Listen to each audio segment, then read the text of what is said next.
बच्चों, welcome to the my YouTube channel educational point. तो स्वागत है आपका मेरे इस नए वीडियो में। आज मैं लेके आई हूँ आप लोगों के लिए क्लास 11th का हिंदी का टॉपिक, जो कि है कथा साहित्य से जयशंकर प्रसाद के द्वारा रचित आकाशदीप। तो आज के इस वीडियो में हम देखेंगे आकाशदीप कहानी का सारांश। आकाशदीप की रचना की है जयशंकर प्रसाद ने, और इसकी कहानी में, इसके सारांश में जो सारांश है वो कई बार बोर्ड एग्जाम में पूछते हैं, यानी कि यूपी बोर्ड एग्जाम में ये आपके हाफ ईयरली में भी ज़रूर पूछे जाएंगे और एनुअल का भी चांस होता है कि पूछ सकता है।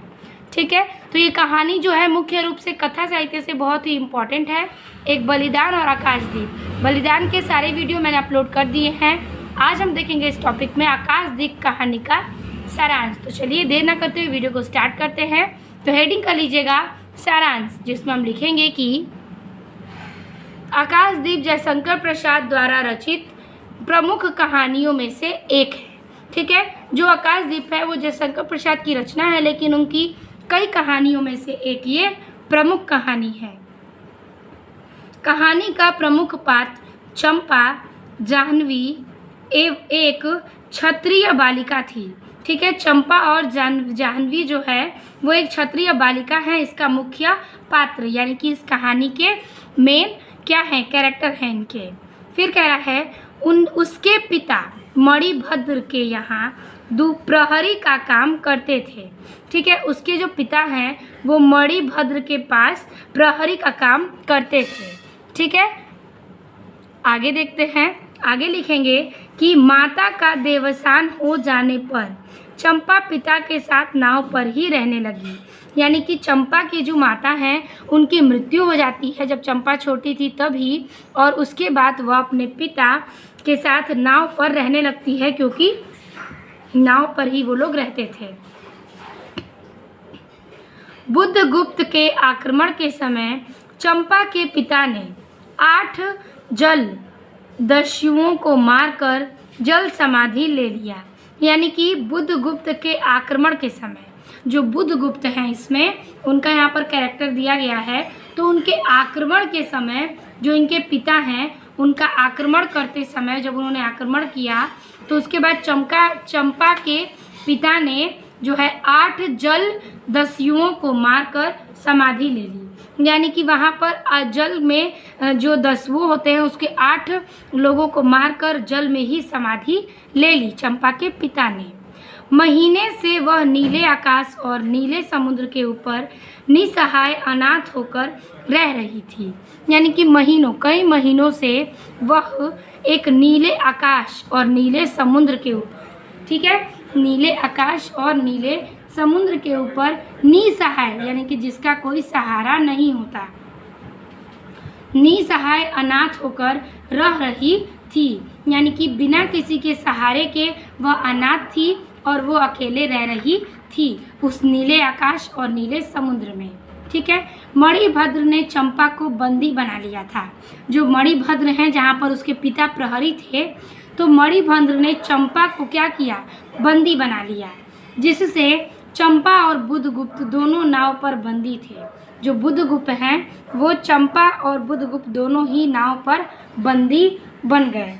ठीक है, और रात्रि में समुद्री आंधी में नाव डगमगाने लगी। यानी कि रात्रि के समय, तो कह रहा है कि रात्रि में समुद्री आंधी में नाव जो है वो डगमगाने लगी। फिर पैराग्राफ चेंज करेंगे। इस समय वो दोनों अवसर पाकर यानी कि मौका पाकर वहाँ से भागकर एक नए द्वीप पर पहुँच जाते हैं। यानी कि वहाँ से मौका मिलते ही वो वहाँ से भागकर नए द्वीप पर पहुँच जाते हैं। तभी चंपा ने बुद्धगुप्त को अपना परिचय बताया। यानी कि चंपा बुद्धगुप्त को अपना परिचय बताई। ठीक है, चंपा और बुद्धगुप्त ने उस नए द्वीप को अपना स्थायी निवास बनाया।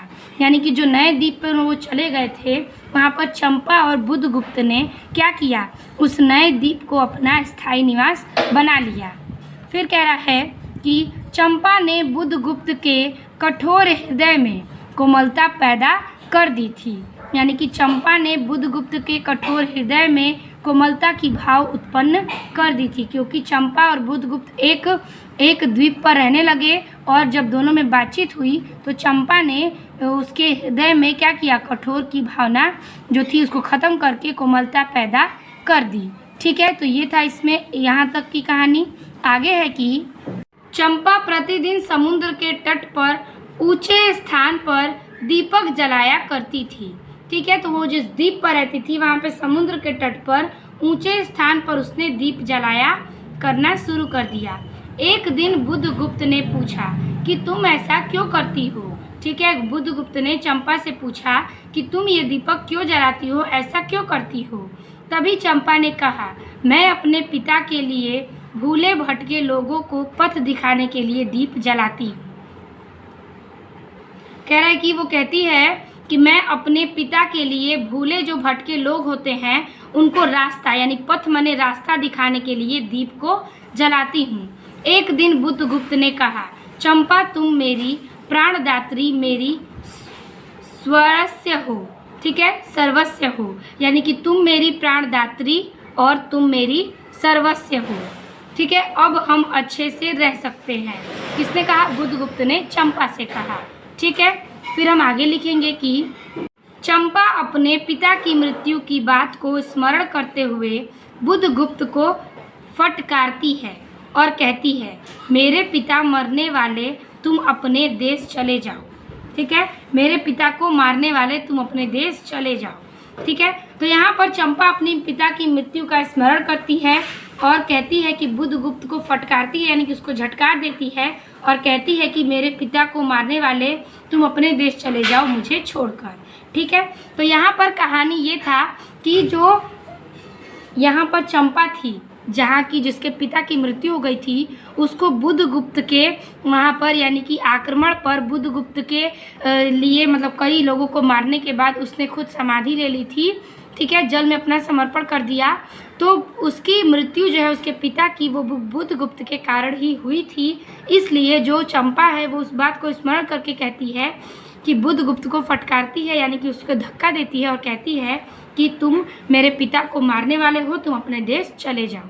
तो आकाशदीप की कहानी में यही कहता है कि जो चंपा है वो अपने पिता के लिए बहुत संघर्ष करती है, पिता के साथ रहती है क्योंकि उसकी माता की मृत्यु हो जाती है।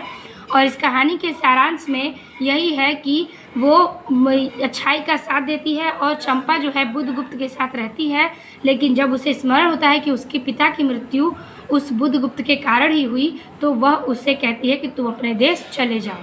तो ये था आकाशदीप की कहानी का सारांश। आपको 80 शब्दों में लिखना होता है, तो आप इतना लिखेंगे तो आपको इसमें नंबर मिल जाएंगे। आई होप आपको ये वीडियो अच्छी लगी होगी और पसंद आया होगा। तो वीडियो अच्छी लगी हो तो लाइक, कमेंट और अपने दोस्तों को ज़रूर शेयर कीजिएगा। मिलते हैं आपसे अगले वीडियो में, तब तक के लिए धन्यवाद।